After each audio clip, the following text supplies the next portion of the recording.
Se oye un poco de ceseo. ¿A qué se refieren los derechos humanos? Pues bueno, los derechos humanos son aquellas garantías que tenemos nosotros por el simple hecho de ser humanos, por el simple hecho de ser personas, ya tenemos derechos. En el momento en que comenzamos a vivir en comunidad, hemos encontrado y tenemos ya nuestros derechos legítimos y son derechos que están establecidos en nuestra Constitución, derechos con los que debería cumplir el Estado, derechos con los que deberíamos tener cada uno de nosotros siempre presentes. Son estas garantías que está obligado el Estado a cumplir con cada uno de los ciudadanos. Sin embargo, en nuestro país nos damos cuenta que los derechos humanos ya no se reconocen y ya no existen. Por allá de 1948 se estableció la Declaración Universal de los Derechos Humanos, que daba la libertad a todos los ciudadanos del mundo con la finalidad de que pudiéramos vivir de manera próspera, de buena forma. Entre la Revolución Francesa se hablaba del derecho a la felicidad, también tenemos derecho a la educación, tenemos derecho a la salud, tenemos derecho a un medio ambiente sano, tenemos derecho al trabajo, tenemos derechos laborales, tenemos derecho a la seguridad social, tenemos bastantes derechos. Nada más en la Declaración Universal de los Derechos Humanos se reconocen 30 derechos, pero en el 2011 se modificó la Constitución de los Estados Unidos mexicana y ahí en el artículo primero se estableció que ya no nada más tendríamos garantías individuales, sino que esta vez podríamos tener ya derechos humanos y serían reconocidos a nivel mundial. Por esta razón es importante que otra vez volteemos a ver nuestros derechos y exijamos que se cumpla con ellos. Parte de las violaciones a derechos humanos se dieron en Ayotzinapa. Ya todos sabemos que ahí desapareció el gobierno federal, el gobierno municipal, a 43 estudiantes normalistas. Haciendo una recapitulación de lo que ocurrió en Ayotzinapa, pues hemos de recordar que policías municipales y policías federales abrieron fuego contra 3 camiones donde viajaban estudiantes de la Escuela Normal de Ayotzinapa, asesinando ahí a 7 compañeros, a 2 personas que viajaban en un taxi, entre ellos el chofer y una mujer que viajaban en este taxi. También al abrir fuego contra los estudiantes, los detuvieron, los hirieron, los arrestaron y desaparecieron a 43 estudiantes de Ayotzinapa.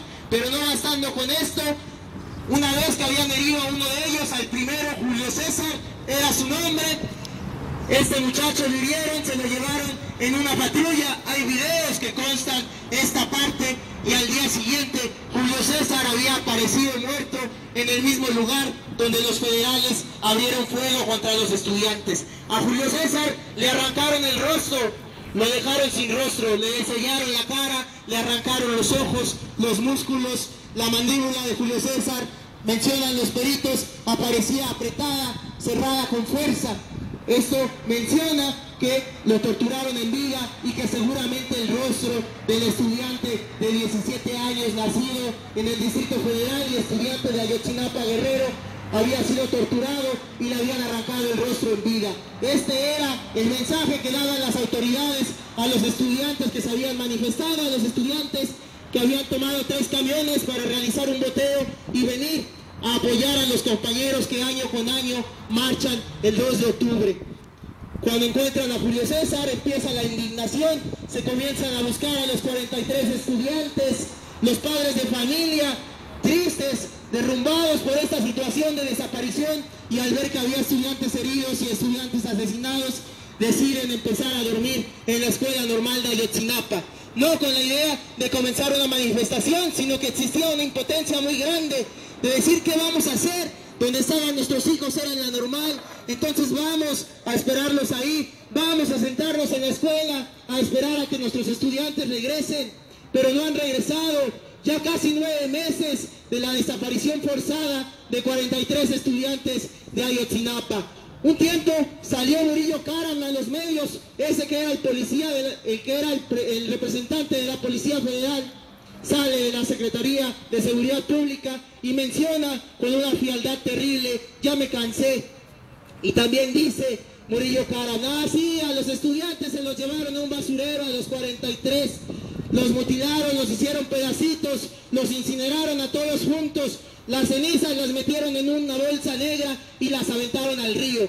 Eso salió a decir Murillo Karam ahí a los medios de comunicación.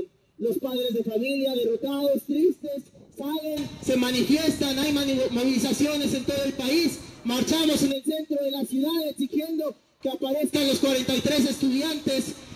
Y después de esto, los padres de familia, una vez que Murillo Karam anunció semejante noticia, deciden ir al basurero de Cocula, que se encuentra en Guerrero, a constatar ellos mismos si era verídica la información que había dado Murillo Karam.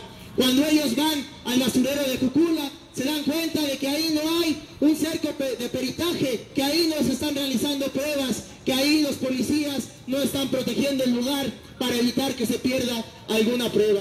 Entonces quiere decir que no había ocurrido absolutamente nada ahí en ese basurero.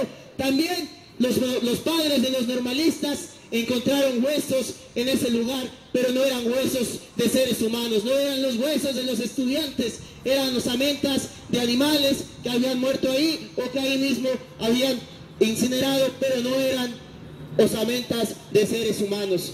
Después de esto, estudiantes y científicos de la Universidad Nacional Autónoma de México hicieron una investigación y dijeron: cuando nosotros cremamos un cuerpo, aquellos que hemos vivido situaciones de esta naturaleza, se requieren temperaturas constantes y muy altas para incinerar un cuerpo.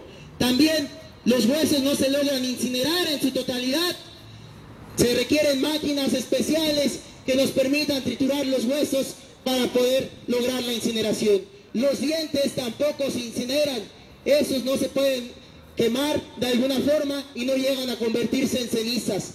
Con esta aseveración que hacían los científicos de la UNAM, nos dábamos cuenta que era imposible, como había dicho Murillo Karam, que incineraran 43 cuerpos al mismo tiempo en un basurero solamente con llantas y madera, cuando los datos científicos establecen que se requieren lugares especiales donde se concentre la temperatura a una temperatura constante y una temperatura bastante alta para lograr este tipo de incineración. Era imposible quemar a 43 cuerpos durante una noche en un basurero al aire libre solamente con madera, diésel y llantas. No se podía esta parte. De esa manera nos damos cuenta que Murillo Karam mentía deliberadamente a la sociedad mexicana, y salen otra vez los padres de los normalistas a manifestarse y a luchar por estos jóvenes que desapareció el gobierno federal. Hay datos, hay algunas partes donde se menciona que a los estudiantes los tenían los narcos, que la policía militar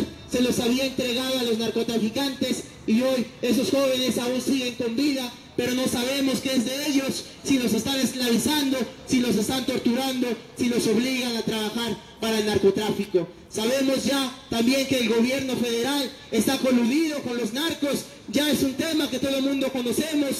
No se permitió cuando los padres de familia acudieron a la base militar que se encuentra en Guerrero a preguntar si podían ingresar para buscar a sus hijos. Cienfuegos, que es esa persona que está a cargo del ejército mexicano, les dijo: si ustedes siguen viniendo aquí a molestarnos, si siguen ustedes viniendo aquí a buscar a sus hijos en los cuarteles del ejército, nosotros podemos tomar acciones. En otras palabras, nosotros podemos abrir fuego contra todos ustedes. Y aún así, a 9 meses, aún no aparecen los normalistas de Ayotzinapa. Aún no sabemos qué pasó con 43 estudiantes. Pero eso sí, cuando los estudiantes se manifiestan, cuando los estudiantes salen a las calles, cuando los jóvenes salen de las escuelas, los policías se atreven a decir de manera deliberada: si tú sigues aquí, si tú sigues haciendo esto, lo que sea, te vamos a desaparecer, como los 43 estudiantes de Ayotzinapa. Ahora usa el gobierno este mensaje para andar ahí hostigando a la juventud,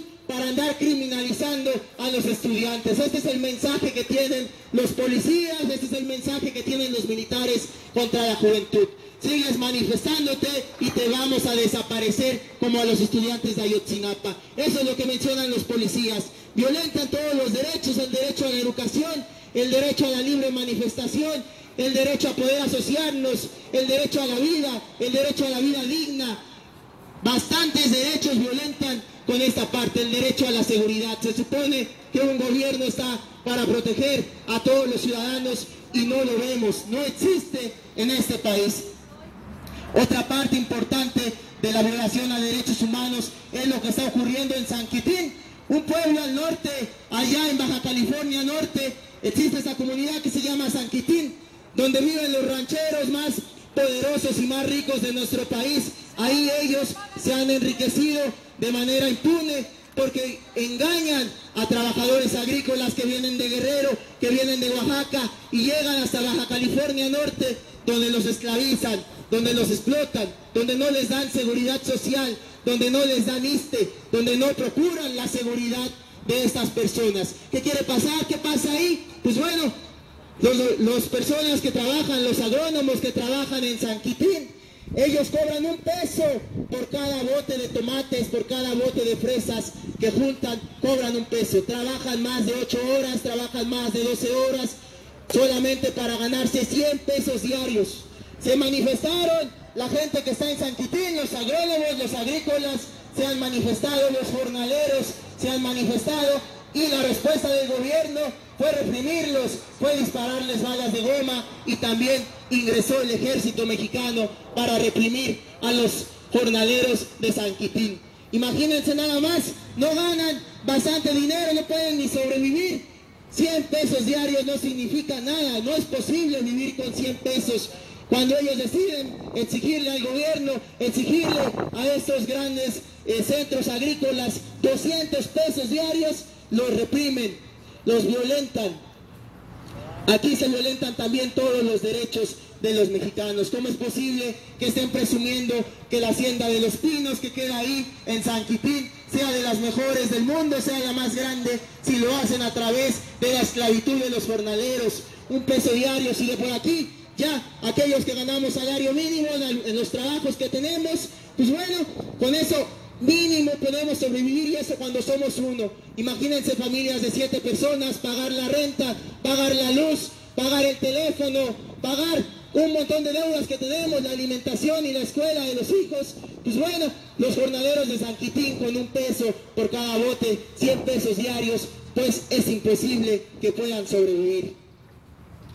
También es importante mencionarles que aquí en San Quintín hubo 7 personas detenidas, 7 jornaleros, y el gobierno, abusando de su autoridad, abusando de lo que son ellos, decidieron imponerles multas de $7 millones a cada jornalero de San Quintín que había sido detenido. Si estamos diciendo que están luchando por cobrar $200, ¿de dónde carajo se pueden pagar $7 millones?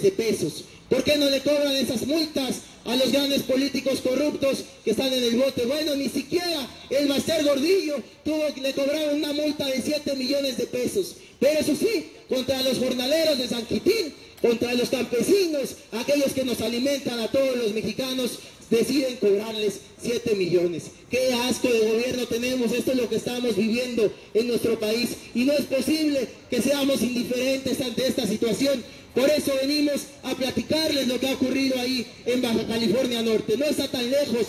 Esta realidad que se vive ahí, seguro en la realidad de muchos campos agrícolas, y no tan lejos, aquí en la salida a Cuernavaca, donde trabajan los de Sabritas, también existe la misma explotación con los campesinos que cultivan estas papas. Otra parte de los jornaleros, de los abusos que sufren en San Quintín, es que los hacen regar pesticidas y plaguicidas en estos lugares, sin máscaras de protección, sin anteojos. Esto lo van oliendo todos los días. Después no tienen para alimentarse, los dejan alimentarse de los frutos de ahí que ya previamente han sido envenenados con esos pesticidas. La gente se enferma, la gente muere ahí en los surcos de San Quintín. Hay mujeres que han sido violadas por los terratenientes que existen ahí. Hemos regresado a la época del porfirismo. El neoporfirismo se vive ahí, en San Quintín, se vive en Oaxaca, se vive en Guerrero, también se vive muy cerca de nuestra Ciudad de México. Otra parte que queremos anunciar de esto, de los derechos humanos, pues es que tenemos derecho a organizarnos, tenemos derecho a salir a las calles, tenemos derecho a hablar con nuestros vecinos, tenemos derecho a platicar entre todos juntos y buscar soluciones. Ya no podemos seguir viviendo en esta miseria a la que nos han arrojado los gobiernos de Felipe Calderón y de Peña Nieto. El voto nulo es algo que están manejando ya los gobiernos federales, el priismo sobre todo ha empezado a decir, bueno, pues está bien, ¿no? Ya salió Sicilia, este señor que se dedica a besar políticos corruptos, ha salido a decir, no vamos a votar porque estamos muy enojados. Y el priismo lanza políticos payasos, empieza a hacer de la política un circo. ¿Cuáles son los candidatos del PRI? Cuauhtémoc Blanco, Jorge Campos, Carmen Salinas, la Titanic, Lagrimita y Costel, están haciendo de la política un circo. ¿Y cuál es la finalidad? Pues hacer que la gente que está decepcionada de esta maldita política se decepcione todavía más y decida no participar, decida no ir a las urnas a votar. Y justo en la estrategia que tienen los gobiernos priistas, ellos prefieren que la gente no participe, que la gente no vote, porque de esa manera el voto duro, la compra de votos que están realizando serán las que determinen las elecciones del 7 de junio. Por eso es que están llamando al voto nulo. Hay que tener mucho cuidado cuando estos personajes nefastos deciden decirle a la gente que no participe, porque los que van a triunfar en las urnas serán siempre los corruptos. Nuestro sistema de democracia, que es caduca, que está mal realizada, de todos modos le da fuerza a estos partidos corruptos para que triunfen una vez que nadie participe. Por eso llamamos al voto, por eso llamamos a la participación. No es posible que se haga un circo y que entonces cada uno de nosotros que pensamos de manera diferente dejemos de participar. Están buscando justo esto, que no se participe, que no se vote para lograr que ellos se queden. Había un presidente mexicano que era priista, Ricardo Alemán, y decía, si nada más hubiera votado mi mamá, seguro yo hubiera ganado. Imagínense nada más, esa es la idea del priismo, que la gente no participe, que la gente anule su voto con la finalidad de quedarse ellos en el poder y seguir corrompiéndose y seguir corrompiendo a las personas y seguir haciendo actos de corrupción, esclavizando también a las personas que trabajamos día con día. Otra de las cosas importantes son las mentiras de los spots. Ahí sale el PRI diciendo, nosotros te hicimos la UNAM, nosotros hicimos el Politécnico. Sí, pero también son ustedes los que nos han dado en la madre a todos, los que nos aumentaron los impuestos, los que nos cobran más cara la gasolina, los que no nos permiten trabajar, los que aplicaron la reforma laboral, donde ahora los jóvenes nos tenemos que conformar con un outsourcing. Ya no tenemos derecho a la antigüedad, ya no tenemos derecho a firmar contratos arriba de 3 meses. Esta reforma las aplicó el priismo y se atreven todavía a decir que ellos sí hicieron, que han hecho, si nos han dado en la torre a todos los mexicanos y vivimos cada vez en más pobreza. Solamente el 70% de la población en México vive en pobreza, el 20% de la población vive en pobreza extrema y solamente el 10% son ricos. El 1% de esos 10% son multimillonarios. ¿Quiénes son? Emilio Azcárraga, Salinas Pliego, Carlos Slim, varios de estos que se dedican a la corrupción y a la explotación de los mexicanos. ¿Cómo es posible que todos los mexicanos tengamos que seguir viviendo en pobreza? 70% de la población vivimos en extrema pobreza. Otra de las mentiras en los spots que escuchamos es esto de Nueva Alianza. Ellos dicen, es que soy turquesa, se atreven a mencionar. El día 15, cuando se manifestaron los profesores, sabemos que el sindicato mexicano de maestros, de profesores, el sindicato del CENTE, participa siempre pegado al gobierno. Pero el día de ayer ocurrió algo distinto. El CENTE, que siempre van a estas reuniones con el gobierno allá en Sonora, se atrevieron ya a gritarle los maestros al gobernador: nosotros no somos turquesa, somos profesores, porque ya están cansados también ellos de los regímenes de corrupción, de que se les utilice, de que se les trate mal, de que no se les pague como debería ser. Hay maestros que cobran 35 pesos una hora de clase. Se supone que la educación debe ser lo más importante en este país. Francisco Villa prefería decir, antes de pagarle a alguno de los soldados que yo tengo, prefiero pagarle a un maestro. Y acá se les explota a los profesores, acá no se les paga, aquí se les dan tratos indignos. Qué bueno que ahora, esta vez, los maestros que pertenecen a este sindicato charro del Baster Gordillo han decidido de darle un stop al gobierno y decirle, estamos hartos, no somos turquesa. También este mensaje hay que tener mucho cuidado, porque empiezan a decir por todos lados, somos turquesa, Los jóvenes se creen esta idea y empiezan a decir, ah, como yo no sé nada, pues soy turquesa. Ah, como yo no participo,